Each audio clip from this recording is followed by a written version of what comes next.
Hey folks, Aziz Ansari is back starring in a new Netflix original series, Master of None, based on Aziz's comedy. Master of None follows the personal and professional life of Aziz's character, Dev, a 30-year-old actor in New York who has trouble deciding what he wants to eat, much less the pathway for the rest of his life. I'm going to have Aziz back on WTF shortly to talk about it, but you should check it out for yourself. It's funny, it looks great, and you can tell it's a really personal show for Aziz. Catch all episodes of Master of None, now streaming only on Netflix. We're also sponsored by Nathan For You, Thursdays at 10, 9 Central on Comedy Central. Watch comedian and business consultant Nathan Fielder stage ridiculous stunts to help real small businesses. He created Dumb Starbucks and Summit Ice, the world's first combination outdoor apparel/Holocaust awareness company, and that's only scratching the surface, folks. He's been called the Walter White of comedy, and Splitsider says the show is consistently funny and intelligent. Catch Nathan For You Thursdays or whenever you want to watch on the Comedy Central app. All right, let's start the show. Lock the gate!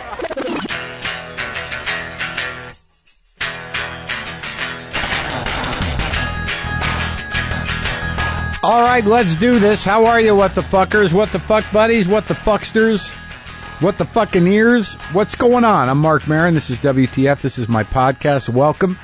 I want a special shout out because occasionally, you know, I say hello to people on their bikes or in their cubicles or on the treadmill or at the gym or cleaning up or painting, or perhaps you're finishing that sculpture, or maybe you're just putting the final touches on that bunker, stocking up those shelves with canned goods and jerky. I don't know. I don't necessarily think that's my audience, but it's possible. But somebody said, how about those of us who are working in the lab? Well, how are you? Welcome to the show. Those of you who are busy at work in the lab, doing things with microscopes or vials. I see smoking blue liquid in test tubes, perhaps dissecting things, maybe just moving highly dangerous things from one place to another, wearing a suit of some kind. Welcome to you. I'm glad you have headsets in that hazmat suit. Welcome. Welcome, military people. Yesterday was Veterans Day. Got a few emails, some tweets from people in the military saying thank you. Well, thank you. A lot of nice feedback for the Lorne Michaels episode. Some of you were saying, well, what happens now, man? You got Obama, you got Keith, you got Lorne Michaels in 1 year. What happens now, man? Well, I'll tell you what happens. I keep doing the show. I've got Elvis Costello on the show today. There's a lot of people that I admire and respect, and I'm curious about their work, who they are. I don't feel like I'm running out of people, so we keep doing the show. Okay? Did I mention Elvis Costello? I did. Elvis Costello. I know people are always looking for new podcasts to listen to, so here's one I'm going to tell you about. The Message from GE Podcast Theater and Panoply. What is The Message? Well, how we missed it, no one knows, but Nikki Tomlin, a PhD in linguistics from the University of Chicago, is working on deciphering it. With a team of cryptologists at a research think tank called Cypher, Dr. Tomlin is trying to decode a message received from outer space 70 years ago, we think. Come on! That's a good setup. I'm in. I'm interested.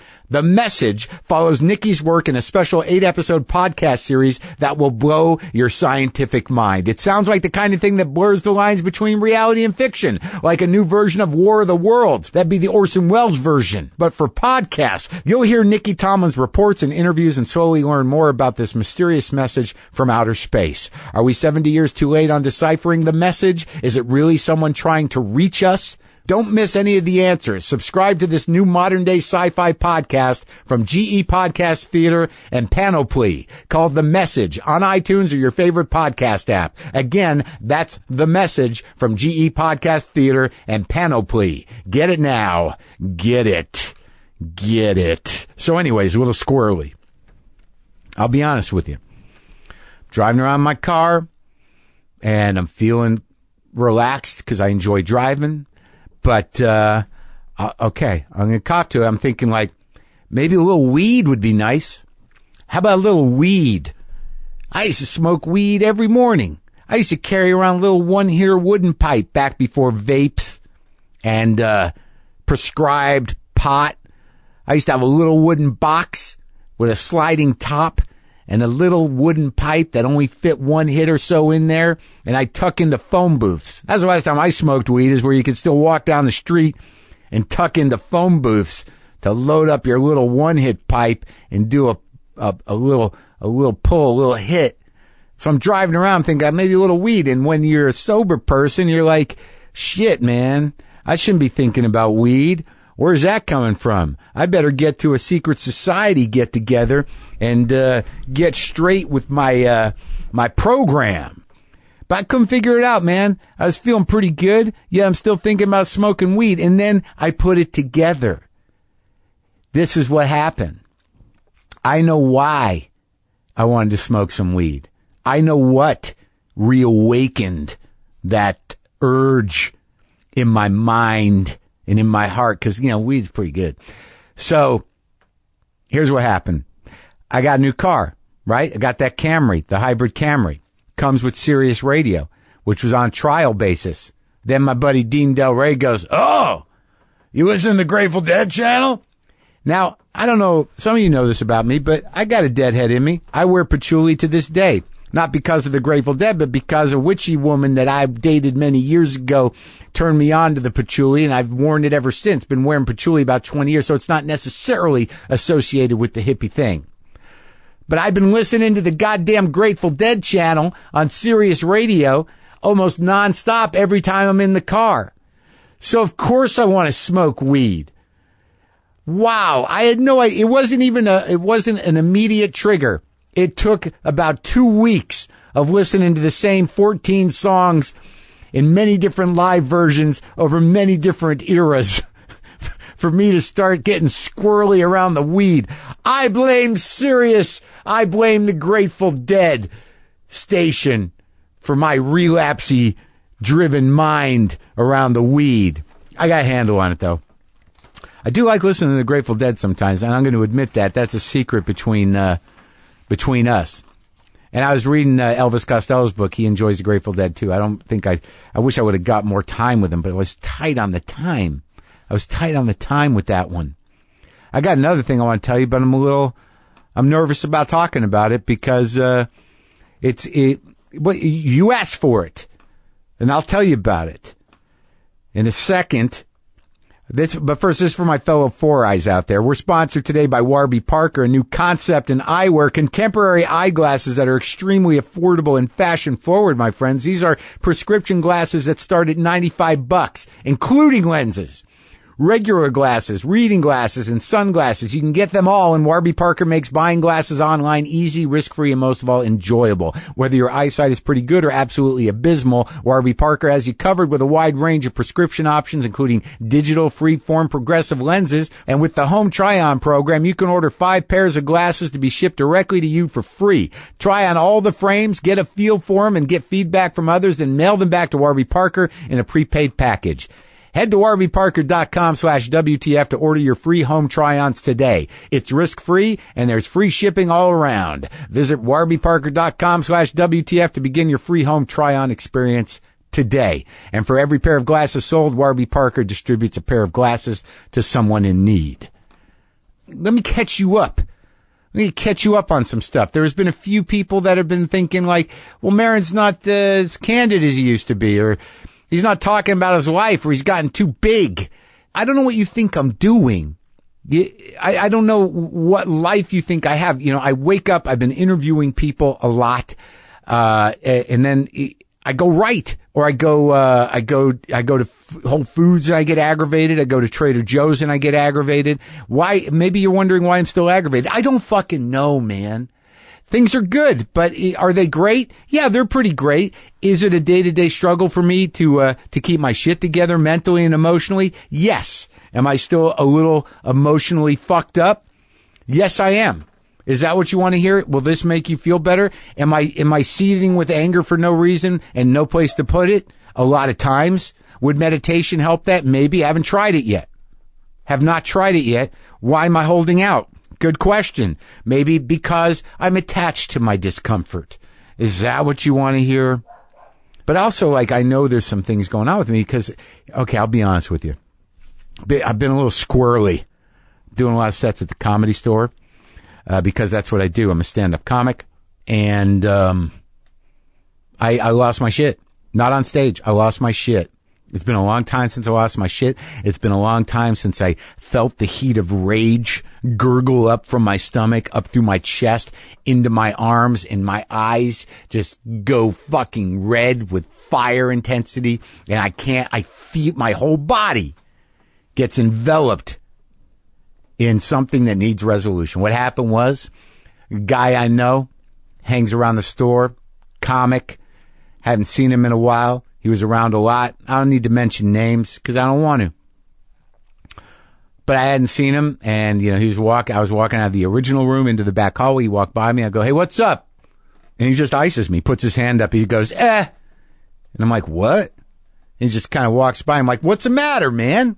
He goes, "Eh." And I'm just like, "What the fuck?" And I just walked up to him. I said, "What, is there a fucking problem? What's going on?" He's like, "Eh." And I'm like, "What are you fucking doing?" He's like, "Eh." And I'm like, "What the fuck is your problem, man?" He's like, "Eh." And I go, "I don't get what you're doing. I don't get it. You got a problem? Let's talk about it." He goes, "No, why don't you just go back up the hall?" I didn't ask to talk to you. I said, "Don't you fucking tell me where to walk or what to do, bitch."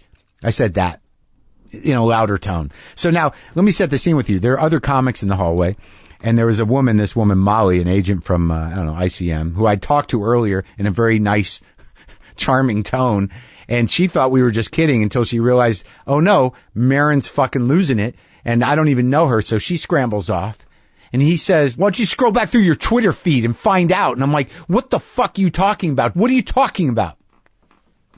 And he says, you couldn't just leave it. You couldn't just leave it. You had to show that you had more power than me. You just said, "Eh." And I'm like, "I do not know what the fuck you're talking about. I don't know. I didn't know it was you or whatever." And I'm screaming. He's like, "Do you think this looks good? You yelling at a young comic?" And I'm like, "I don't give a fuck. What the fuck is your problem? Why you treat me like a fucking asshole?" And he goes to walk off. And I said, let me see if I can be honest with you, because some of you feel like you're not getting honesty from me. As he walked off, leaving me in a rage with no resolution, I said, "You're a fucking cunt and you're not funny." And I walked back down the hall, and everyone in the hallway was like, don't look in his eyes. Like, "Oh shit, mommy and daddy just lost it. Just don't look in his," and I felt the rage kind of easing.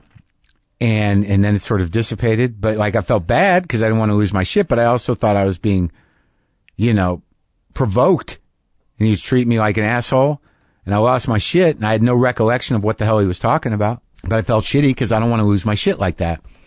Then I go back to talk to, I was going back into the original room to do my set, and I see that woman, Molly, and I'm like, "Hey, what's going on?" "Yeah, that got a little out of hand." And she's looking at me like, "I don't know you, and you're scary." And I'm like, oh my God, I know that face.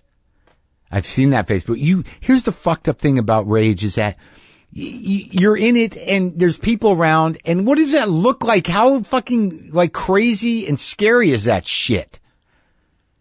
And I felt fucking embarrassed because now I'm a crazy man. It was just embarrassing. And and that's what happens when you build it up. You don't meditate. You drink too much coffee. You hold your feelings in, whatever the fuck it is. It happened. I felt bad about it. And then, I did my set and I said, "Look, man, I'm sorry. I don't remember what you're talking about." He goes, "Okay, I believe you. And, I'm sorry too. It got out of hand." I'm like, "I'm sorry." All right. I walked away. It was a very reluctant but genuine apology. And then I went back home and I looked on my Twitter feed and, somebody had said, he was added in this request. Someone asked me to have him on the show and I said, "Eh." I did know what I was doing and I was being a dick, but I didn't really think it would cause that much trouble. I should just get off Twitter altogether. Because I'm no different. I'm the same way. If somebody says something dismissive or shitty to me, I get fucking worked up and, this guy knows me and I know him and I said a shitty thing and I felt shitty about it and he was right. But nonetheless, there's a little personal story about Mark losing his shit, in this great and prosperous time where everything should be going his way. busy, drained, working hard, overwhelmed. Shit builds up. I lose my mind on some dude. We made up, but it's a little clouded by the fact that I was a dick.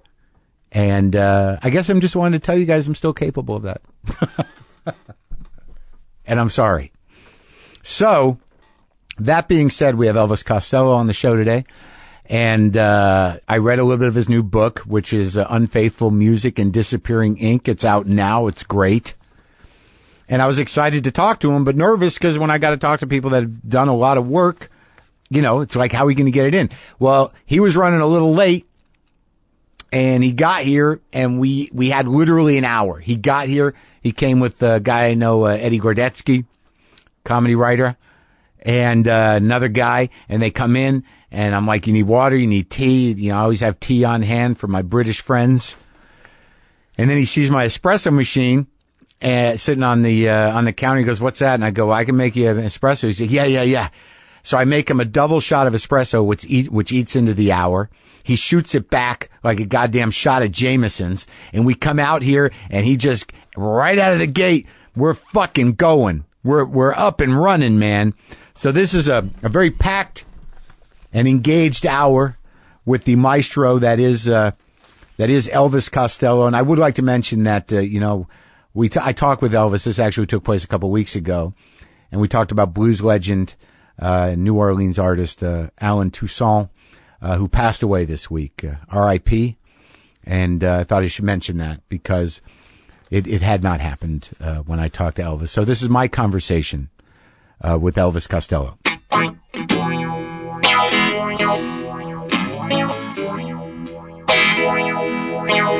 Well, what do you think? Well, Peter Green plays big in your childhood, right? Yeah, but you know, I didn't even register him until he was in Fleetwood Mac. I didn't know anything about. A little bit too young.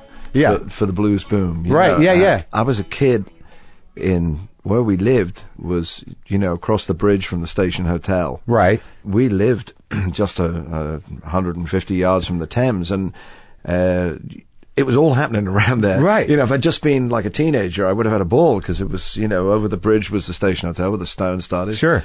There was a dirty old van that used to be parked in the next street. Yeah. That I never did find out because you never see them in the hours of Right. daylight. But they said it was the Yardbirds, or it just could have been their road crew. Right. But as kids, we said the Yardbirds live in the next street, and this van would have "I love Jeff" or "I love Eric." I don't know whether painted on there. Written in the dust, written in the dust, or a bit of lipstick or something, and because they were just breaking out of blues into being a pop group. Yeah. And there was Eel Pie Island that's just round the bend in the river. Yeah. So there's this hotbed of, sort of blues into psychedelic music going on all around me. And I'm just, I was 10 in 64. So you're just starting to see the hippies going, and the long hair is going like, that looks interesting. Yeah, but I know it was even like, this is even earlier. Right? It's like 65, 66. Oh, so people were only just getting long hair. Right. And it's sort of long hair like the Rolling Stones, not long hair like, Woodstock, Well, it's sort of interesting though, because I've read about 170 pages. Yeah. I'm in. Good. Yeah, I'm in. You're in. You're not cutting back now. And I think it's great. Unless something happens at page 200 and it just falls to shit, I think it's a great book. Thank you. Yeah. No, when I figured I'd hook him in early and get him in. And as you can tell, I had no intention of going, I was born, I did this, my drug hell, my conversion. No, you go back and forth. It's interesting. Yeah, because I didn't, because you can read the other stuff, I wrote 60,000 words of liner notes. Yeah, of liner notes, yeah, for various reissues. Is that another book? It was like episodic kind of telling of how we made the record. So this is more like how I heard music the way I did, because I traced it back to seeing my dad when I was a little lad. Sure. Well, I think what was interesting is you're saying that you missed that first wave, the British blues boom, but because you grew up when you grew up, you sort of have access to your father's music. Yeah. And then, if you want to go back to the blues, you can. But the music that was happening, I was very surprised to see, what was influencing you. Well, it was, it's my parents met in a record shop. I mean, that's, if your mom worked there? Yeah, she. But this I'm talking about like 1949, 50. My mother worked in a record shop from 1943. She left school at 14. That's the first job she got. it's all the only job she knew. Yeah. And of course, you had to learn the catalogue inside out. Then you had to be able to recommend which is the version of this song. You know, there's 5 versions. Was it classical or jazz? No, or you know, popular stuff? songs of the day, and they did have to learn. You know, even a shop girl had to know. They used to send her up to the Philharmonic Hall, and you had to learn about classical music, and so she knew it. You know, she knew that, and she just had an interest in dance band music, which was the pop music of the day. You know, through the late 40s, and jazz. And my dad was among the musicians coming in, trying to play this crazy new music out of America, which was bebop. Right. Well, you know, my dad, you know, has to his name that he was Birkenhead. That's the little town opposite Liverpool. Birkenhead's leading and probably only bebop trumpet player. You know, there wasn't like a big jazz scene. But you grew up with a musician father. Yeah. And you knew as you got older, you knew the pitfalls of that. Well, definitely. Yeah, but do you find that, have you somehow broken the mold? Do you feel like well, not in certain ways, no. I mean, no, my dad was, he quickly found, like a lot of jazz musicians, that he could make. He happened to have a talent to be able to sing. Yeah. So, you know, he tried to go to London. Yeah. You know, had a cat under his arm like Dick Whittington, you know. Right. And my mother got a job. Actually, my mother did better than my dad. My mother got a job in Selfridge's department store, big, you know, really fancy department store. Yeah. And sold records there. My dad sort of struggled to get into jazz. So he took a job with a dance band, just playing in the section. Then so that's how he ended up with, what was the name of that guy? Joe Loss Orchestra. Yeah. And then they discovered he could sing, and then they pushed him forward. He'll give you a couple of numbers as a vocalist. And next thing, he was appearing on the, you know, annual polls of vocalists, and he got headhunted by one of the top bands of the day. And they were a band like based on, you know, Glenn Miller. That's the kind of music. But did he ever feel like a regret that he didn't pursue the more? I talked about it with him when he was a lot older, you know, and because he knew all the names of all these great jazz musicians, the English ones, sure. Some of whom became world famous. And, you know, they were his sort of pals when he first came to London. But, you know, he had a really great career as a singer on the radio. He didn't record very much, so I don't have a lot of examples of him singing. He sang on the radio every week, and the way radio was set up in England then was very different than America. You know, we didn't have 12 or 24 hours of continuous pop radio and lots of different stations with different call signs. We just had the BBC. Right. And they had all these funny regulations, funny agreements that had been made between the musicians' union and the performing. They could only play 5 hours of music a day. That's all recorded because they had music. live programming? Because the rest of it had to be live to keep the musicians in work. Right. Of which, of course, my dad benefited from that. And so the BBC had a lot of BBC orchestra, BBC this, BBC that. But they didn't record it. And no, it went out live. And then it was just gone. Yeah. So they were sort of acted like a filter. Right. And of course, the groups, you know, of the day, the recording artists, were also obliged to go onto those shows and play live performances of the hits. How they got exposure, you know? Right, yeah. So when I was a young lad and I'd be off school, I'd go with my dad. Yeah. And that was the thrill, you know, because although I was going, you know, it's like take your sure. kid today. Yeah. Take your kid to work day. And you were in show business. It was show business. Yeah, well, I'd been to the dance hall with them on a Saturday and seen how it worked. Then to get to go to the broadcast, the real hook for me to go there, as much as I'd like to see my dad work, was that there'd be a group of the day on who were more the music that I actually wanted to listen to. You know, who'd you see? Mersey Beats, the Hollies. You know, you saw the Hollies. Yeah, I mean, I saw the Hollies come in. I mean, you know, the guys who were in the band with my dad was about 37 then. Sure, but you know, it was old timey in a way. Some of the men in the band were maybe as much as 50. Yeah. But they all seemed like, you know, old when you're 10. Sure, you can't tell how it is. Yeah. And then suddenly these scruffy guys come in carrying their own equipment. And I've written in the book, like, I really remember Tony Hicks, the guitar player. He just had a sweater on. He didn't have a jacket on, with a hole in the elbow. Yeah. I don't know why it stuck in my head all these years, because I just went, oh, he's like a kid like me. You know, and it was like a thing where just the light went on. I could be like that, you know, because I think he was only 18. How much, when you were writing the book, how much did you learn about yourself in the process of digging out? Like, because, like, for me to see that, you know, that you were compulsively playing Neil Young music at the beginning, I mean, is that something you've always carried with you and talked about, or did you realize things about yourself? The fact that you were excited to see Little Feat, I found not jarring, but just sort of like, really, Elvis? Well, it's not really what people get you a little, if they just know you a little bit, right? Then they just know that one type of music you play. They don't ever think about what other music might Well, no, know I can or see like, it. you know? I mean, I can see, like, it seems to me that, you know, you mentioned Joni Mitchell, Crosby, Stills and Nash, Neil Young, Little Feat, and then you mentioned some country music. I mean, it all seems to inform what you ended up doing your entire life. Van Morrison. It's just the way you hear it. I just think some of the music that was in the house when I was just a little kid that's playing your parents are choosing. That's why I never heard rock and roll, because my parents were tuned into Frank Sinatra and bebop. But they didn't strike me as conservative They people. weren't conservative. It just wasn't interesting to them. They didn't think it was bad music. Right.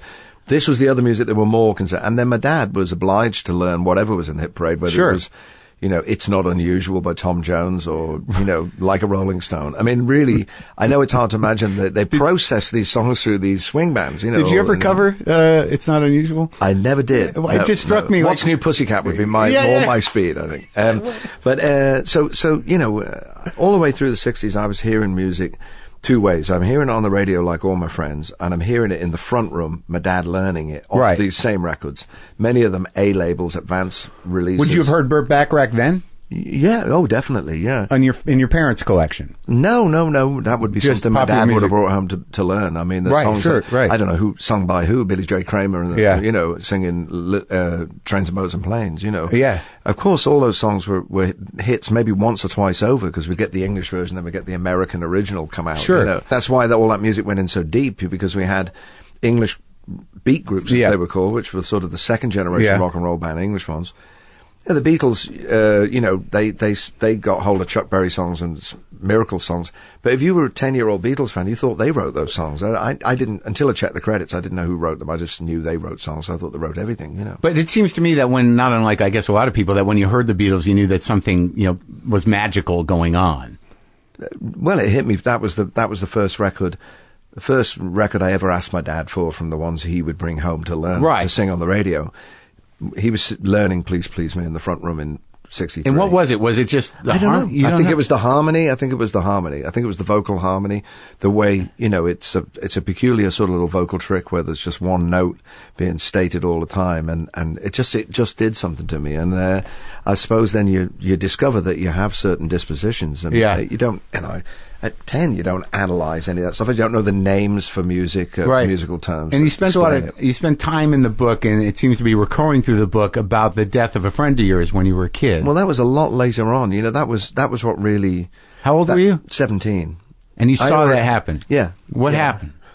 We were just in a school annex, 300 yards, and he was just jokingly saying, "Give us a lift," to one of the teachers. And he ran out in the road. It was sort of thing that you wouldn't expect to happen to a 17-year-old. He just didn't see the car. And, it was very shocking to all of us. And, I think now when I look at it, he was a good friend, and he was a photographer as well. And he took, there's a picture in the book that he took of us in the class, and I'm in the middle of this bunch of schoolboys playing the guitar. And, he was sort of, he was always getting at me, "You've got to sing Working Class Hero." And I said, "I can't sing that. It's like, I'm not working class. My family came from." So this is like 69, 70, 71? It's 71. Yeah. And he was on at me about singing that song.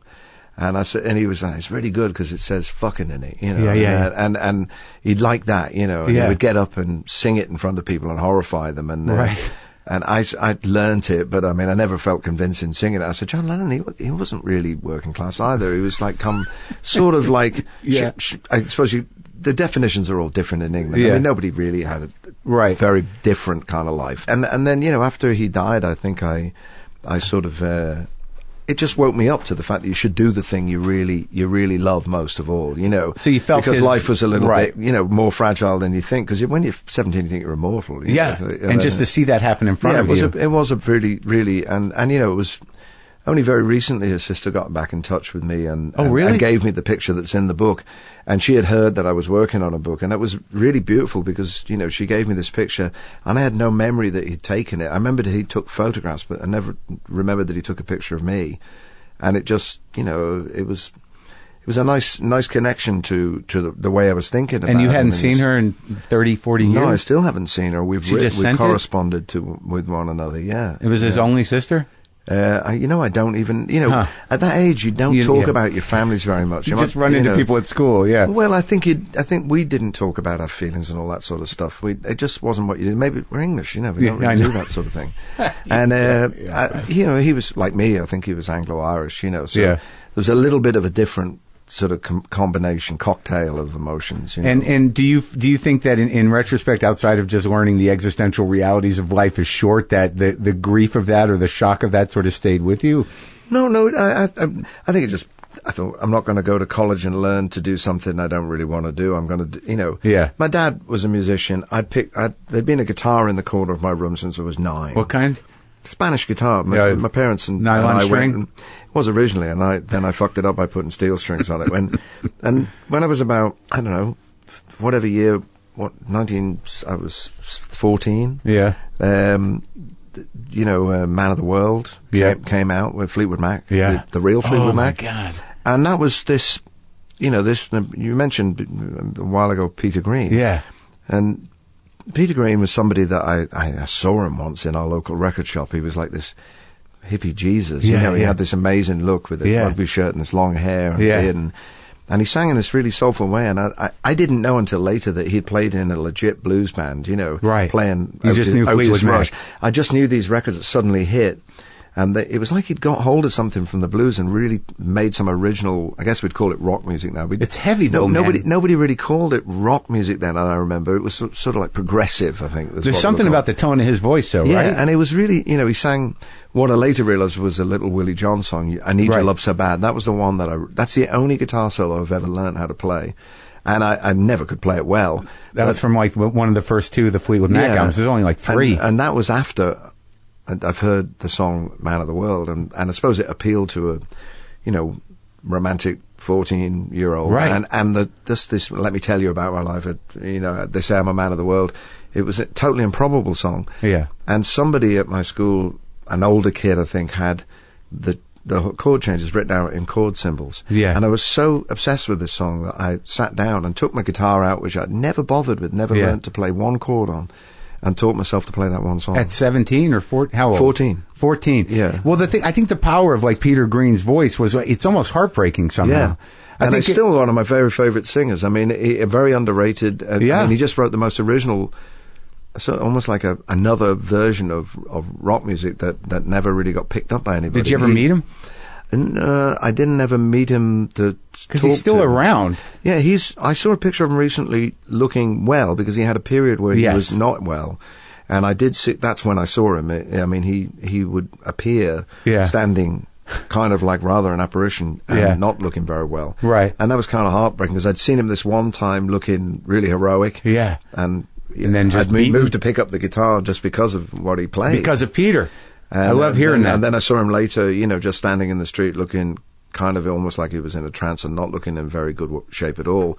And I think he had some problems that they eventually, you know. Well, there's a BBC documentary called Man of the World. Yeah. About his sort of, the guy finding him. Yeah, and sort of, I think it was one of those things of people misdiagnosing him and having him on the wrong medications. You know that I mean, people were quick to say, oh, it was excessive, and there may have been something, but I don't know anything about that, so I can't say what the truth is. I heard, someone told me, and I don't know if it's true, that B.B. King said that Peter Green was the only guitar player that ever made him cry. Well, that's it's great. You know, right? For me, all the other, you know, guys who were sort of, you know, English blues guitar players, they are all, there's many admirable musicians among them, but the only one that really moves me and I've ever really spent any time listening to is Peter Green. I'm with you on that. Yeah. And he actually was the guy that inspired you to play guitar. Yeah, even though I never wanted to play solo lines. I mean, that was the other thing. It was like he was a songwriter. Yeah. And he had this sort of strange, fatalistic, romantic sound, which appealed to me at that age, and I still love the song, and it has a little suspension in it, and these little tricks. So once I'd learnt all the chords, I mean, there might be 9 chords in that song, far more than you would ever have to learn for the average campfire song. Sure, or a blues song even. Yeah, I never ever wanted to play blues in that way. Yeah. So I then found I could tear through all these songs which up until then had just been on records. Like I could play Beatles songs. These are actually a lot simpler than I thought. You know, they seem beyond me, because when you're a kid, I think you just accept everything all at once. You don't pick it apart. So you're self-taught by chord charts? I mean, you were I used to, and then I bought these songbooks which had simplified changes because they were cheaper. Yeah. And they just were beginners books. And then my ear told me the chords were wrong, and I'd sneak into the shop and look at where the diminished chords were and all these major sevenths, and, you know, learnt gradually about harmony. And also you learned how to play lead somewhere. No, I never did really. You can play lead. I just put my fingers anywhere and hope for the best. Come on. I mean, no, it's true. So you're always just a melody guy? I really, in my head I can hear complicated harmony. Yeah. And I still have deliberately not learnt the guitar, and I never played scales. Yeah. Or certainly never blues scales. I just play instinctively what I hear, and I think it's good having like a complicated head for the accompanying harmony. But there are some leads on your records. Yeah, but they're all just sort of luck. My old musical partner from Liverpool when I was 17 said every solo I launched into, I'd say I had a rabbit's foot in my jacket pocket to get me through it. And I never thought of myself as a guitar player. I couldn't get a job in anybody else's band. Yeah. But just some things I hear. That's a gift. And then I work out where they are on the guitar, and I left the idiot part of the guitar playing. Yeah. Because it's important. I mean, that's the noble tradition. Well, you find your feel through what you do. Yeah, well, that's like the big stupid riff is the thing I like. Yeah. And that just works for certain kinds of song. And then I can hear all the other stuff and arrange all the parts, and tell people what to play, or even I've learned to write it down. But with the guitar, you want to really just keep alive the inner link ray, When you look at yourself in retrospect of your entire career, do you see yourself as a band leader to some degree? Songwriter. That's what you call yourself. Band leader, maybe second. Arranger. Singer. I guess that's what it's called, but I didn't think because I was looking at some stuff and I was trying to figure out you didn't do a lot of producing on your own, right? No, it was not a thing you wanted to do. I only ever wanted to stop other people fucking up the groups, and I liked like the Specials, particularly that. Yeah, I really loved them. And I was between. It was like the 3 or 4 weeks between albums or tours, right? Working pretty consistently then, and I just wanted to make sure that nobody polished them up beyond what I loved about them when I heard them live, and I just turned up the faders and they did it. And you did the first record of the Specials, and the first Pogues record. Same sort of thing. It was like there were some parts I had to play, because there were some players that could play really well and some players that couldn't play at all. Right. But it kind of worked, and it had this. Both those records was very similar, and they were just like electric. Even though there actually in some cases no electric instruments on it, they had the Pogues a lot of acoustic stuff on that first. But it record. Was like driven by the incredible words. Yeah, it was a hell of a record. Yeah. So you were in a duo for a while with that guy you just mentioned. Yeah. What was his name? Alan Mays. Where'd he end up? He ended up in Austin, Texas. We reformed our group last night. You did? I was on this book tour, and and I rang him up and said, I've been showing pictures from trying to locate the apprenticeship of music, and I said I've got a picture of us playing to a bunch of totally bewildered-looking middle-aged people at a poetry society in Liverpool in '71, and I've got like a stripy sweater on, like a member of the Standells, and he's like much more. He was always a more confident, more polished player. And I said, and he gave me a demo tape that he had kept. That we just the other day. No, he gave it to me ages ago, and I didn't know anything about recording. It was a tape recorder I got with my dad. I didn't know you were supposed to clean the heads. Right.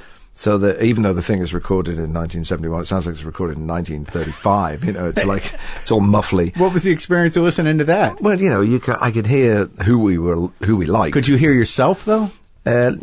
On certain notes, just on certain kind of phrases, and there's something in that's just you're born with, and then. And when did you get back together with him? Yesterday? Yeah, and I said, I'm telling the story. There's a bit in the book where I'm saying, some of the comical things that happened in your apprenticeship, and I thought, wouldn't it, be great if when I say this story, if I just pull the curtain back and then we do it right now, and it was a joyful thing to sing again.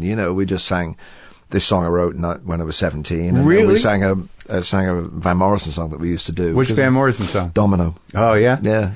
I know you're a big Astral Weeks fan. Yeah, but you could never play that music. Yeah, you couldn't cover that music, whereas the ones from, truthfully, the Band and Street Choir record was Where I Stole All the Rhythms from My Aim Is True. But nobody kind of caught that because they were convinced I was something to do with the London thing. Well, you said something very interesting in the book about, when you try to sound like somebody else, that's where you might sort of happen upon your own sound because you're doing it badly. That's almost certainly it, yeah. I mean, I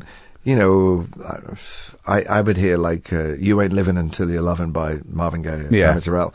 I didn't even know how many instruments were on that record. Even when I was a professional musician, I thought it was an orchestra. Right. When I went to Hitsville to visit in the early 80s, and I found the room was only the same size as the studios that I'd recorded, I was astounded. I thought it must be a big cathedral of a place. Because it just, in my imagination, it always sounded so huge. Well, so when you were a kid, you were listening to that, or as you're becoming a more proficient musician, you're listening to the Motown stuff, and you're listening to... We never called it Motown then. I know. What'd you call it? We called it Tamla. Why? I don't know. It was a convention. But it had nothing to do with anything? You can't trace that word? Tamla Motown. That was the name. And they said Tamla on the label. On the label, so there was a label thing. Yeah. When they were imported, they said Tamla. Yeah, there's Tamla. It was like, you got any Tamla records, you know? I never heard Motown until much later. Where did the love for... How did you get to country? That was a little bit later. It was really through... I really loved the Byrds. The Byrds, you know... Graham Parsons. I liked all those groups, you know, through the 60s, the English ones. Yeah. And obviously the Beatles. Yeah. The Stones more the later records, and like Aftermath, not so much the real like blues Beggars. Records. Even before that, Aftermath, Between the Buttons, those I definitely, you know, took them apart and put them back together in my own way. But the Small Faces, the Faces, the Small Faces with Steve Marriott, the Kinks, Hell of a they told singer. stories, you know.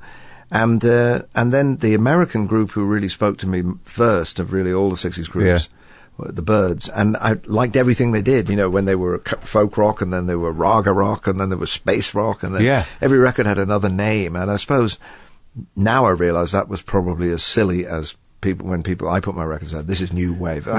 We never said that. That was just made up by an A&R man or something. You know? Yeah, but you never sought out to work with McGuinn? I did work with McGuinn. You did? On which record? McGuinn plays on the first track on Spike. Oh, he did? Yeah, it's the three Macs. Yeah. It's McCartney, McGuinn, and me. Oh. Yeah. Was that a big day? They weren't in the room together, but they recorded their parts separately. But it was, I said in the book, I said, when you were jumping ahead, but, you know, after I made all the records with the Attractions, which were, for the main part, combo records, where we just played in the room. What do you consider the last Attractions record? Imperial Bedroom. Oh, what a great I mean, we all played together on the records. That's really the last one. Well, I suppose Blood and Chocolate is an Attractions record, but it's that we're working a kind of against ourselves there. That's how it kind of sounds tense and like good, like it is. Right. You know? So because you're like at odds? Well, they weren't very happy about me working with T-Bone Burnett in the year before. They didn't, that sort of blew. We had already kind of run out of the formula of working together, and yet we couldn't break the habit. It was the truth of it, you know. So what did, because I know, like, I had Niccolo in here, and like, it's very hard for me to manage musical history, especially, you know, someone who's been at it as long as you. And I talked to Nick, but I didn't, where did that what facilitated the change that enabled you to sort of be so defined in the moment that you were defined? Because it seemed like the sound of England was changing, all the music that was coming out of there, the pop music that they were calling away, but you, the Squeeze, and a few other bands were honoring some very sophisticated pop music. Well, as the way I see it, is that we had the 60s and all these like very tight, like short records, like the Small Faces and the Kinks, and obviously the primary, the Beatles, and then there was psychedelic music, and then progressive and prog rock and all these. Was that ever your thing? Never. Yeah. Couldn't see it. And so the R&B thing really kind of carried me through, and what they called wooden music, you know, West Coast American folk music. Laurel Canyon stuff? Yeah. More introspective. So those two things for me were running along parallel. Right. I moved to Liverpool to finish my schooling in 1970 and discovered that nobody in the school would admit to liking Tamla or Stax. That was kind of, as people saying, that's music for divvies. And what's a divvy? Sort of like leery, kind of stupid. And I went, because I guess, you know, they were all into like hooligans liked it, you know. And I went, no, but that's what we've been you know, at different parts of the country you have different tastes. Yeah. And there were, you know, I listened to a lot of rocksteady and early reggae before the Rasta reggae kind of. That was much more popular early on. Very popular. It was like England. the second string music. Really, it was almost like another kind of R&B. Right. It was like the underlying. We didn't music, get that here till much later. It never really caught on. No. That's why Americans can't play it. Right. And so we had all that music. That's the sort of teenage dance music. Sure. Like Motown, dub music too. What you call Motown? No, long before dub. Yeah. You know, and all these like records on the Trojan label, long before we even heard of the Wailers. You know? Yeah. And then then I went to Liverpool, and everybody was listening to psychedelic music. They listened to whole sides of Pink Floyd. I was bewildered me, that music. Right. I liked. Did you think it was a waste of time, or yeah, didn't it took a long time. I knew that. You know, I like See Emily Play. I love See Emily Play. Right. And Arnold Lane, and after that I just glazed over, you know. And Led Zeppelin, I couldn't I thought, if you want to listen to that, why don't you just listen to Howlin' Wolf? You know, right. I mean, it's like it's, okay, yeah. You know, the first two records. Yeah. I just couldn't get it. So I went the other way. I went super quiet, and I liked all, you know, and well, you know what's interesting about that Joni is that Mitchell, you know who else was like that? People. Who? I had Huey Lewis in here, and Huey grew up in the hippie zone. Yeah. He grew up in like Maron. Yeah. And he was an R&B guy. He didn't like the hippie shit, and it turns out that like the band he was with backed you on the first record, right? Well, he was down the pub chasing girls, probably. I don't know what he was up to. Him and the two singers from Clover. This band was a sort of a cult band that had had a couple of records.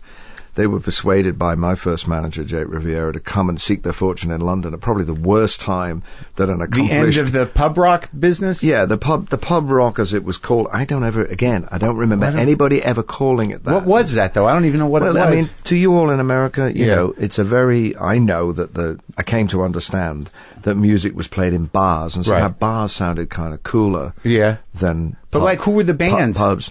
Well, they were bands like the one Nick Lowe was in. Clover. Schwartz. Brinsley Schwartz. And you liked them, though, right? Oh, yeah. They were the band that I really, you know... That was Nick Lowe's band, right? Yeah. Well, he was the main songwriter. Yeah.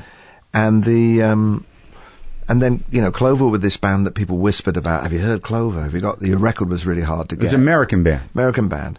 And really after the moment that they should have come to London, they were persuaded to come to London. They were signed to a major record label, so they were doing better than me. Right. I was still working in an office, and I was making demos really for Stiff Records. You didn't have a band? No, I didn't have a band. So they said, well, you can use the drummer and John McPhee, the guitar player, and Nick Lowe will play bass, and he's going to produce these two songs. And they saw something in that, and then I'd turn up at the office with a tape with another 5 songs on it, and then we'll record these 4. So now you've got to go. We learned the first 2 just in the studio. What was the first song you wrote? Well, the first one I recorded was Radio Sweetheart, which wasn't on an album, it was just on a B-side, and Mystery Dance. Oh, yeah. Yeah, which was on my It Was True Eventually. That's it. Like, that's actually the first song of yours that, like, because I got your first record in a box of records that was given to me by, I worked at a restaurant, and the record store next door catered primarily to disco and dance music and R&B, and had all these rock records. They're like, we don't know what to do with them. And I took them, and that was the year your first record came out, and I put it on, and I was like, what the fuck is this? Who's this guy? This is amazing. That's what we thought. But, you know, it was... But I'm a Chuck Berry head, so Mystery Dance, I was like, that's it was the a shit. rock and roll model, you know, and I had all these crazy ideas that I knew, to me, it was a novelty song. Right. And I couldn't understand. Like a play on an old song? It was sort of a play on an old song. So I wanted to make it sound as modern as possible, so I played it all downstrokes. I didn't want it to swing. I mean, all things that are completely wrong about rock and roll. Nick just didn't ignore me and had the band play it the way he heard it, and it came out sounding great. Well, he comes from that. Like him and Dave Edmunds are. Yeah, they bounce like that. It was really a demo for Dave Edmunds. It was a demo. Oh, really? A demo. You had it in mind for him? Well, I didn't. They did. Oh, really? And they didn't really see how I fitted in because I didn't look like I should be in a group. You know. I mean, so. Anyway, they would then send me to the country to this house where Clover had been, because some of the guys in Clover had families. Yeah. So they were living in the getting it together in the country style out of this place called Headley Grange, which had previously been used by Led Zeppelin and Bad Company and these groups to get it together. You know, I think Stairway to Heaven was written there. Oh, really? You know, the words. You know, the ghost of Robert Plant would lurk in the West Wing. You know, and he's still alive. That's what's weird. Yeah, that was strange. So I'd go down there and I'd have to spend the night and we'd rehearse the songs. And you're this little kid, in a way. Well, I wasn't really. I was working in an office. I was 21, 22. Was that when you were working 22. For the Cologne company? I was working for Elizabeth Arden. Yeah. Yeah. And I was, you know, in the day I was in an air-conditioned cubicle with a little computer, which is it couldn't do anything your phone can do. You know? Right, so sure. Like very primitive computer. Took up the whole room. Chatter away. And I could bullshit like crazy about the computer. It's not ready. It's in a bad mood. I'd make up all things. Leave me alone. I'm writing these songs. And then I'd written all these tunes. I'd take them down, show them to these guys who were way more accomplished than anybody I'd played with. And they would, you know, play it back to me sort of a little bit different than I heard it in my head, truthfully. A little bit slicker, a little bit slower as well, more swinging. And the common ground I found was like guitar player, John McPhee, actually, I knew he'd played on a Van Morrison record. So that was exciting to me, you know. Sure. And their own records, the Clover records, I really dug them, but they weren't the kind of music I was trying to write, you know, which was a little bit faster. So then we'd go up to this tiny little studio, Pathway, and it was like, really, this room was generous in space. I mean, if you imagine a whole band in a room of this size. Right. So, of course, every instrument went onto every other instrument, and that's usually a bad thing. Right. But for some reason, in this little space, the fact that the drums could be heard on my vocal mic created some sort of weird excitement. And actually, when you go back and look at most of the historic recording studios, they're like that. That sort of has some freak thing, like Sun is like that. And so you played all that live to tape? Yeah, pretty much live, yeah. I mean, I think the only thing I dubbed on, say, Mystery Dance was the piano, because we didn't have a piano player, so I could just about play the part. Right. But I couldn't do the sweep down the keys like Jerry Lee, so Nick Lowe had to stand there with the drumstick, and I said, now! And he'd run it down the keys, you know. So I mean, just totally, like, held together with pieces of sticky tape. But clearly the energy you brought to it and the menace of everyone on top of each other made it it sort of made the electric thing. And it was, you know, when it's played loud to you and you've not been in a studio with competent musicians before, it's very thrilling. Sure. Then you take it home, and I played it on my little same tape recorder I was telling you about, where I hadn't cleaned the heads for 20 years. And I goes, oh, it sounds a bit muted, you know. And I remember coming home and thinking, oh, it doesn't sound quite as good, because it's not coming through these giant speakers and in a studio monitors, and with Nick Lowe shouting, you know, it's great, you know, because that was his style of producing. How did you build that relationship with him? He saw you, or what? I'd been this kid that was sort of hanging around his group from say 73 to 76. Right. That's so those 3 years. You were just hanging around. I was just annoying guy. That's that guy again. He's going to start asking me questions about songwriting. And little by little, I've got something here that's okay, you know. And the group he was in, they dug out a lot of old songs. So I had this mixture of lots of old songs going around in my head and the new ones I was trying to write. And I'd be somebody different every week, you know. I thought it was going to be John Prine, then I thought it was going to be Randy Newman, then I thought it was going to be Lowell George, then I thought it was going to be... You kind of hear that on that first record a little. Well, I mean, you did a reggae bit, and you did a sort of a country bit, right? Allison is relatively country, right? Well, to me, it was based on... Do you want to know what it was based on? Sure. It was based on Ghetto Child by what you call the Spinners, what we call the Detroit Spinners. Okay. And then you had Mystery Dance, and then that was really only there were like some rock and roll songs. Yeah. I could tell you, you know, who I thought we were sounding like, but of course, filtered through this American band, it came out sounding kind of different. And then, you know, when they eventually decided I was a recording artist and not just a backroom songwriter, they said, you've got to quit your job and we've got to form a band. We're going to put this album out. Can you go professional? Right. But you couldn't take that band. Well, I couldn't take that band. Had already a tour planned, and they had their own album coming out. Right. I had a family, so I couldn't just. You had one child then. Yeah, and I couldn't just quit and just do what I wanted. I had to say, well, can you pay me enough money, the same money as I'm earning? I wasn't earning a lot of money, and they said yes, we can, and they gave me £100 and a battery powered amplifier. That was my, you know, and I went and bought back. With the money that they gave me, I went back and bought all the records I'd had to sell to pay the bills, you know. Just to get it back in your head? Yeah, just to get a few records that I had to part with. And what?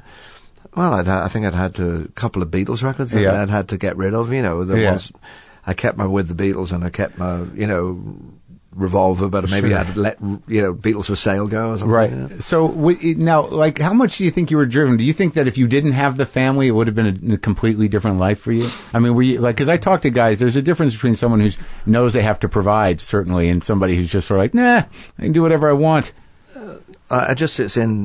There's one side of my family that's kind of a dreamy, kind of doesn't have any sense of responsibility. My dad, actually. Then my grandfather, before him, he travelled as well. He was also a musician. He was a ship's musician. But my other grandfather was like a guy who came out of, you know, the First World War and then never was out of work until he died. Right. Know? And I'm a bit like him. I've worked every day of my life since I was 17. It's lucky you got that. Yeah, I've got that Protestant work ethic, yeah. So to put together the Attractions, what became the Attractions, how did that happen? Advert in the musical papers, you know. Oh, then that's where a rocking combo or something. I don't know. No time wasters. They would have all these sayings, you know. Like, you know. And you auditioned people, or these? We auditioned. You know, Pete Thomas was always going to be the drummer. I see him around. He'd been living in. He's still playing with you now, isn't he? Oh yeah. Yeah. He'd been living in. He'd been living in California for a couple of years. He'd been playing with Jon Stewart, not the satirical Jon Stewart. There's Daydream Believer. Right. And so he'd had an experience of living in Topanga and living in Maron. And he'd been persuaded to come back to London, really to be in my band. And the other two guys we found just out of the want ads, And Steve, like, it seems like your relationship with this band, really sort of collaboratively built the sound that you become known for, right? Well, I mean, Steve was a very accomplished musician, even though he was very young. He was much younger than us. He was, I think he was 18. Actually. So he was like the wizard? Everyone was sort of like, oh my God. I didn't have to really play anything. That's why you say about guitar playing. Yeah. When you got a guy, to your right, who's playing all these incredible things, I let him take it, and the bass player, Bruce, was also very active. He didn't hardly play the bass, really. He just sort of played it was like playing cello or something. He was always playing melodies, which were great. Right. And between us, we sort of, a lot of great, particularly English rock and roll bands, don't take the conventional roles. Think about The Who. Yeah. What kind of thing is that? You've got a guy soloing the whole time, and another guy's drummer playing big chords on the bass, and then this other, it's completely, it shouldn't make sense. And we sort of took the confidence to go that way. We didn't feel like we had to be like any other group. So when it seems that you are capable of very elaborate melodies. Is that something that you did on your own, or did you kind of pick up stuff from the band? No. I wrote all the songs. I mean, there was nobody else could write the songs. Well, no, not write the actual lyrics, but all the music. Oh, really? No, they couldn't. None of them really. Steve can write. Yeah, but they were not songwriters, and they could sometimes conceive parts, but they had to have the chord structure to do that. So. Once in a while, I'd give them a riff and they would syncopate it in some way. Like there would be a little way to deliver it that became distinctive. But the number of records in which they did that were much smaller than the ones in which I dictated all the parts. Sure. So you do Miami's True, This Year's Model, Armed Forces, Get Happy, and that's like an arc of the attractions. And then what makes you do a country record in the middle of all that, of covers? Heartbreak, really. I mean, it was like I'd made a lot of stupid mistakes, on the road, and got myself in a lot of trouble. Like your dad? I suppose it was. I never ever thought, thanks, Dad, you made me do this. Believe me, I'd never ever thought, never blamed him. You got to no. But I mean, isn't it interesting to you in some way? Well, when writing it down, obviously it was because they later learned that perhaps it was something in him that we both had, and I knew it was there. Yeah, and I could see it in some of the songs, and it kind of pissed me off that I wrote these things which were predictions of the mistakes I made. I mean, Allison and Strange in the House and these early songs. I sort of thought, I wrote them almost to scare away the ghosts, So you had a sensitivity to it, to your own. I wouldn't call it sensitivity. But I mean, in order to sort of know that you had that in your heart before it happened. It's something that maybe songwriters can have. It's not a very necessary and admirable quality, but it's I can see it now with the benefit of hindsight. And then, then you try to work out in the best way you can. If you can't explain yourself and you can't be forgiven, then I suppose you work some of the ideas out and the complexity of it in lyrics, hoping that other people maybe get something from it. I mean, the reason to sing about stuff out loud is not just to indulge yourself or to write your diary, because you're taking feelings or experiences you had and probably sometimes displacing them a little bit, putting them in a voice of a character, changing whether you're saying it in first person or third person. Well, that's what always blew me away when I had Nick in here and he played the Beast in Me, sitting right there on an acoustic. Yeah. Like, I always assume, man, this guy's lived it. But did he tell you the story? Did he tell you the story about writing it for Johnny Cash, right? In the middle of the night, and he tells a story about in the middle of the night he was Johnny Cash. Emboldened by maybe a few drinks.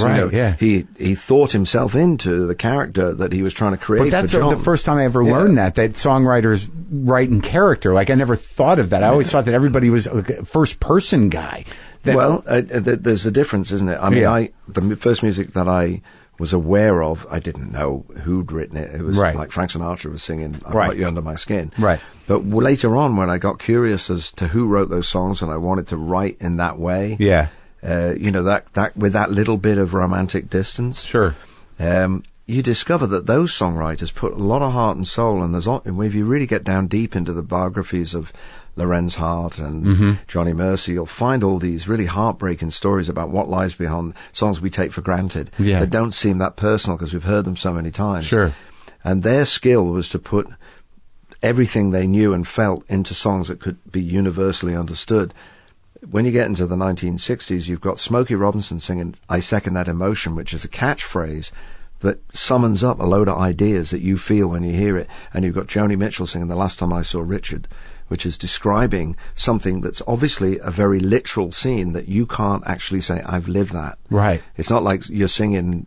It's not an everyman kind of subject, you know. And I learned from both things. Right. I learned from, all of those things. I learned from Lorenz Hart. I learned from Lennon and McCartney. I learned from Smokey Robinson. But when the door opens in the 60s to very different ways to write, the possibility of writing very specific experiences, you then have to judge how well you can do that. And obviously Joni Mitchell did it incredibly well. What does that depend on what's the balance? Well, it depends on being a genius, I guess, which I'm not, you know. I don't know if that's true. I'm like, have to work at seeing whether I can render the scene sufficiently emotionally recognizable to somebody else. Whereas she actually wrote what one assumes are very literal representations of certain exchanges. They're too specific, the songs. Right. You know, Bob Dylan went from writing things that people stood and linked arms to sing, like in the manner of Times Are Changing and Blowing in the Wind, to writing a year later, Mr. Tambourine Man and It's All Right Ma. The possibilities, the possibilities of song completely change in just 2 years. Visions of Joanna. And all these things that if you're a kid growing up in the era of I Want to Hold Your Hand, it's a little bit different when the same singers suddenly singing a song that goes, "Was she told when she was young that pain would lead to pleasure?" Yeah. I mean, what the hell does that mean? You know, I mean, I had no idea. You know, it kind of made me feel I was attracted to it. Yeah. But I was going, I don't know about that. You know, like it sounds kind of sexy, but kind of in a, when you're 14, you say you're not sensitive. You're very sensitive to the power of these lyrics. You don't think it's odd to kind of to grow up at the same pace as just like that 5 or 6 years that separate you from being able to live that experience, from being able to hear it and recognize it, and going from childhood to teenage. Sure. You don't understand it, but you feel it. Yeah. I knew it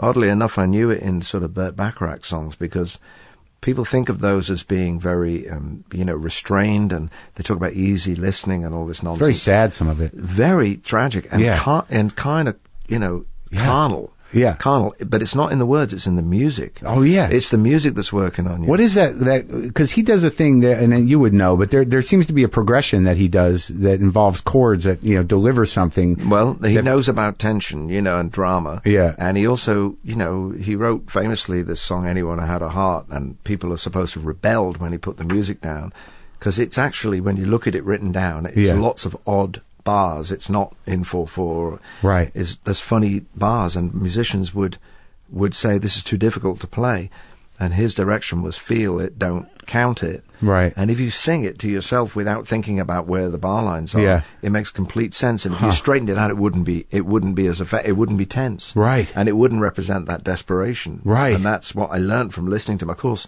when I first heard the song, it just had a strange, unsettling effect. It took me years to understand what it was. To unpack it. And then, try in my pathetic way to kind of, get that effect into any of my songs. When did you start doing that? Accidents Will Happen. Mm-hmm. That was sort of a feeling that I was like, if I could just get that tension where you just got to announce things just before they happen, not just like strum through the chords, right. And when you did it, like, so so you had a country music producer produce Almost Blue. Yeah. So you work through a certain amount of emotions through that. And then Imperial Bedroom is just this mind-blowing combination of a lot of things. It's it seems very different than the other 4 Attractions record. Well, maybe because we'd gone and I'd worked out, the things that, the heartbreak side I found represented in these songs I'd chosen that nobody expected us to record also gave me a break from writing. I wasn't writing any songs for maybe 3 months, Beyond, I've listened to Beyond Belief hundreds of times.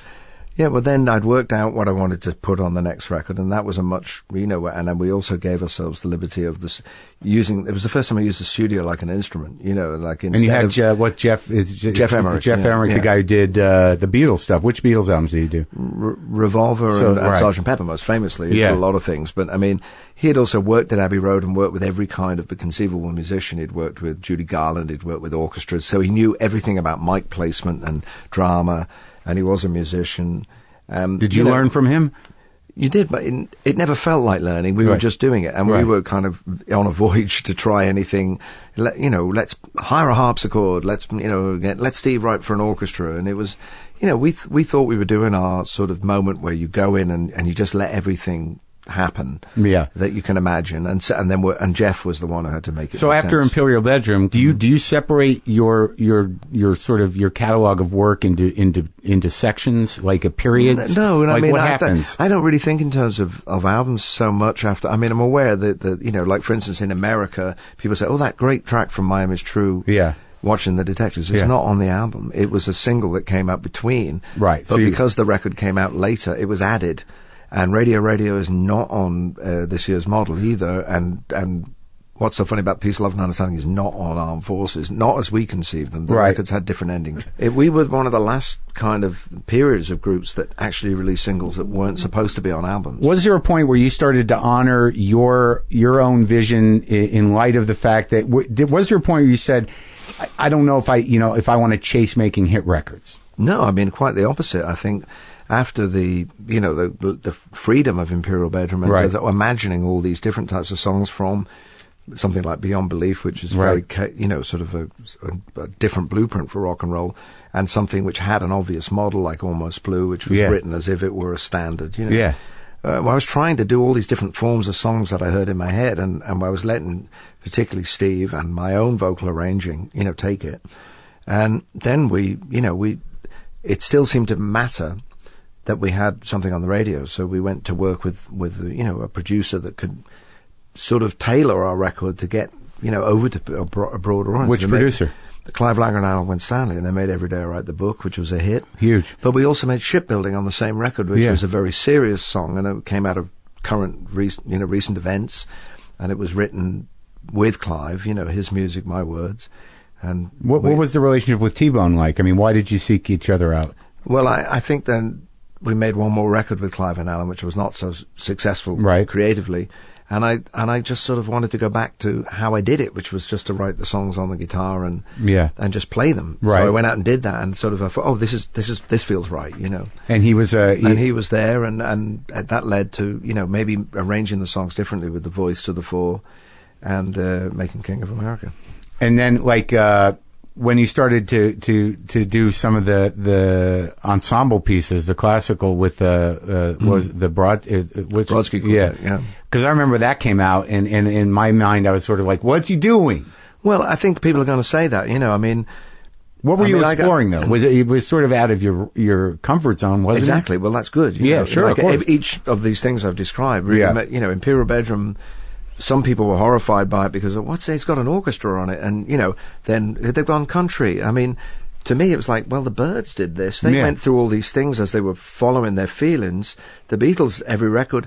I remember as a Beatles fan thinking, oh, they've lost it now. This Sgt. Pepper, what a load of rubbish. And then I couldn't live without it. It would be every record would come out, and it would be such a shock because of the difference. I didn't think you were. I actually thought maybe educated by the records I'd loved. I felt like the next record you made should be utterly different, not the same as the one you made before. That's absolutely true, but so that's not... Even when it came to form, by that point I started to listen to the songs that came out of classical music, and I had friends, these young friends who, they played as vibrantly to me, in my mind. They played with the immediacy that I didn't hear in some rock and roll music at that time. Right. So I just wanted to make some music with them, and it's driven me to have to learn certain communicative skills, like the codes of music, to literally be able to write it down. Not sort of like so I can go on, put a professor's hat on, it's like, it's still to just sing stories. But was there a point where you were getting pressure to recapture whatever your last hit was? You never had that pressure from a record company or anybody? You kind of tried it a few times, but it didn't work. What more could they do to me? I mean, it's never really been very successful. I've been using their money to do what I wanted until basically the record business dissolved. I mean, I worked at it until it isn't it gone now? I think so. Yeah. I mean, we can still get music, apparently. Apparently, yeah. But you know, I honestly, I mean, I have to give credit to the people who did give me the money to do all these different experiments. And some of it was, they were people that understood I was not going to keep to my side of the bargain if my side of the bargain meant making the same record already made. Sure. And some people were horrified when we had it in King of America.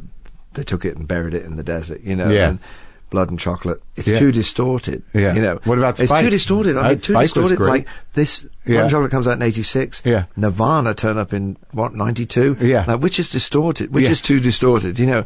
I mean, it was just, they don't such know. an idiotic thing. It's just music, you know. Yeah. There's nothing to fear, you know. So let's talk, like, the collaboration with Burt Bacharach was, I imagine, amazing experience for you. Well, in a way, I'd learned all these things about the you know, it was I get to kind of look over his shoulder and go, that's how you do it. But, you know, the more amazing thing to me was the openness he had to writing music with another songwriter. He'd never done that before. He'd never done it. Once before with Neil Diamond. And other than that, he'd never written this volume of songs with anybody else. Because we ended up having a musical dialogue. People always assumed I would just be the lyricist. Yeah. But our first song was really quite evenly proportioned contribution music. Oh, that must have been exciting. And, you know, instead of like being affronted by the fact that I was writing music, you know, that's the great thing about him. The story isn't finished. Yeah. And I learned something from him in that way, that, you know, you shouldn't think that you know how it goes, because you might be surprised by the next thing you do. Well, you must have got through to him. If you were the first real collaborator, you must have saw something. But then, you know, then equally he would get inside the phrases I'd written and go, "Oh, you need to move that note there," my and God. stretch the music. I mean, it was really getting within the very fabric of it. That's you know? beautiful. Yeah. And what did you learn from Allen Toussaint? I didn't learn, but I observed tremendous grace, you know, in the face of what. I mean, our collaboration began somewhat bizarrely in the early 80s, where I was asked to record a Yoko Ono song, and he ended up producing it. That was our first recording.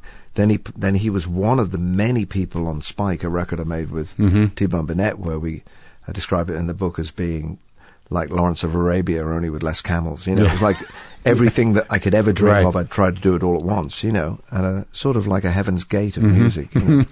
And but there's many songs I love on the record. I mean, it was just we went very widescreen, right? And probably one of the last records on that scale that any record company would bankroll. You know. And then when I came back to work with Allen Toussaint, it was right after Katrina, so it was very different circumstances. Sure. I didn't feel like I had possession of those songs. I just had a really great opportunity to see that he went back to work very fast. And even if it meant me singing lead on that record, we just went and recorded his catalogue and a few songs that I'd written, a few songs that we'd written together. It was a unique thing to go back to New Orleans and see him go back into a studio when in the face things of that were devastation. things were barely open. You know, there was one hotel open, one Right. studio open. It was curfew at night. You know, you'd drive through blocks and it would all be blacked out. It was, you know, it was very harrowing to see some of the scenes. You know, just you know, and this is all the music that we'd ever loved. You know, and all the music was all joyful as well, and so you couldn't really imagine how that could happen. Sure, that's what music's supposed to do in the face of that tragedy. Yeah. And the Roots, what drove you to that collaboration? Well, I made all these records, you know, and I worked with T-Bone Burnett and again, and you know, in recent times, and when it came to about 2010, you could sense it was like the options were narrowing for making records, and that being you can make them, but you couldn't delude yourself it was going to be the thing that made your working life go around like it had been. I mean, that was the way it was for so many years, and then it changes. But hey, before there were recorded records, people played music. Yeah, you know, when I started out, it was only 10 or 15 years after people would buy your songs for $50. Right. Outright, you know. And then there's a little bit of time where it was a sort of viable business, and then now it's supposed to be free.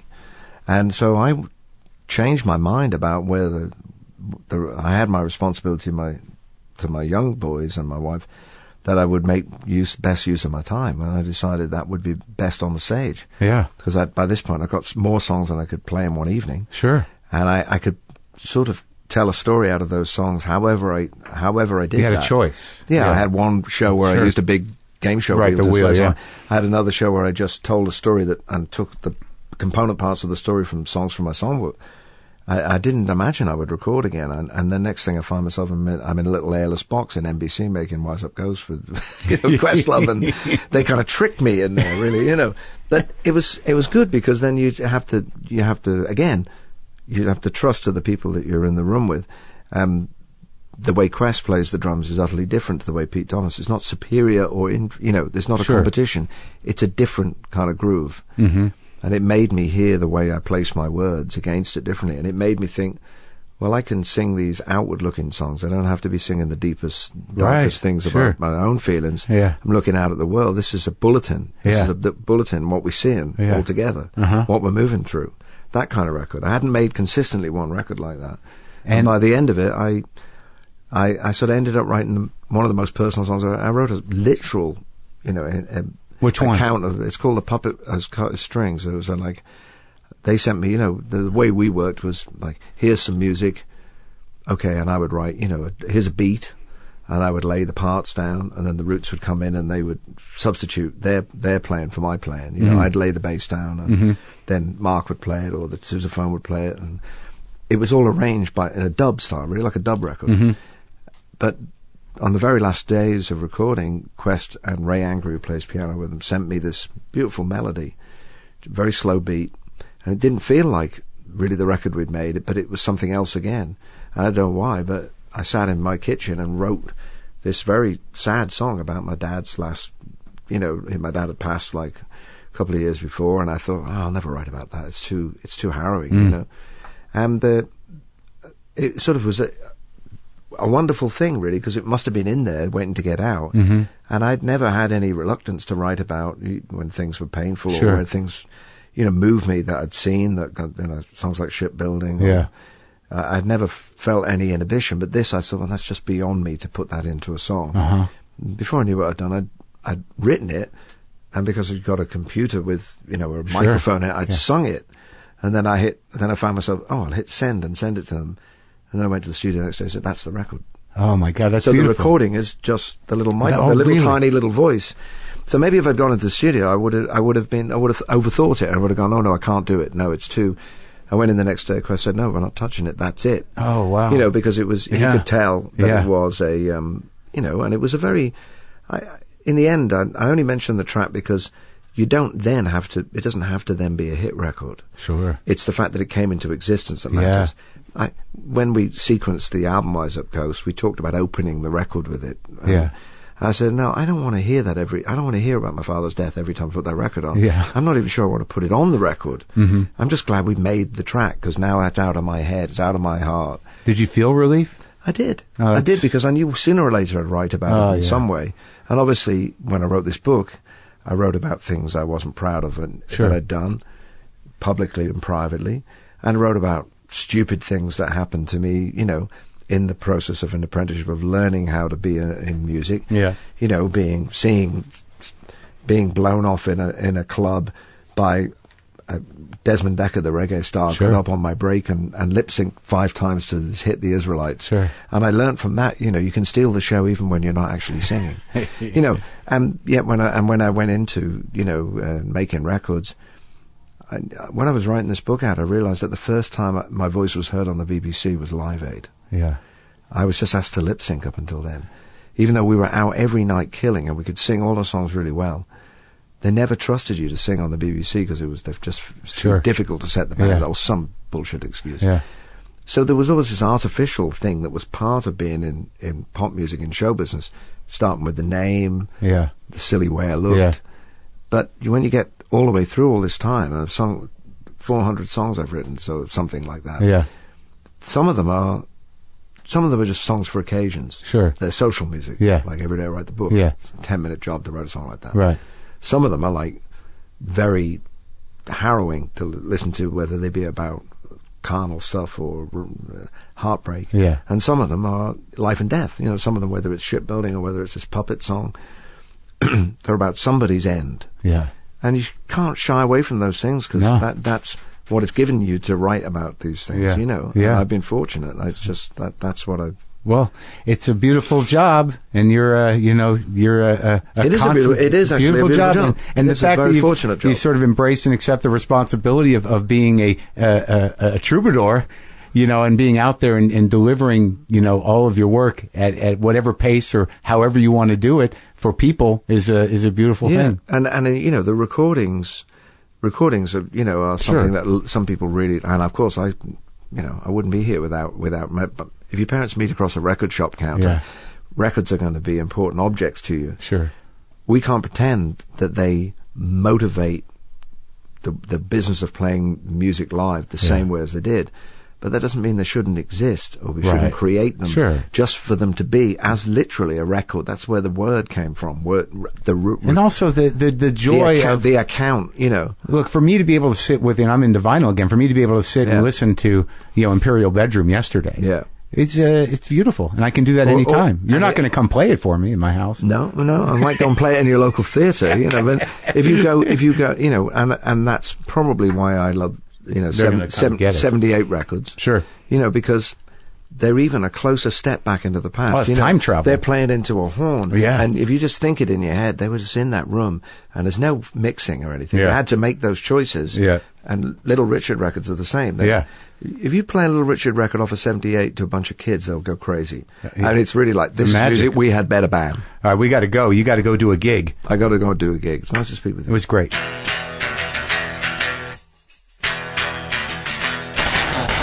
So that was information power packed conversation with the amazing Elvis Costello. I hope you enjoyed that, and don't forget about The Message from GE Podcast Theater and Panoply.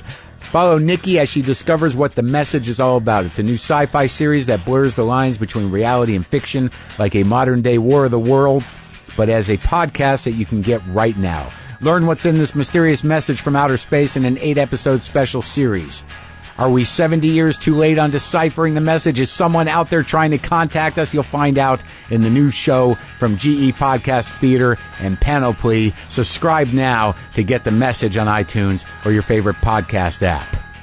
You can also go over to WTFpod.com, see what's up, get a poster, get on the mailing list.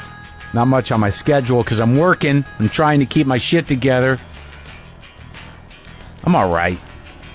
Incoming!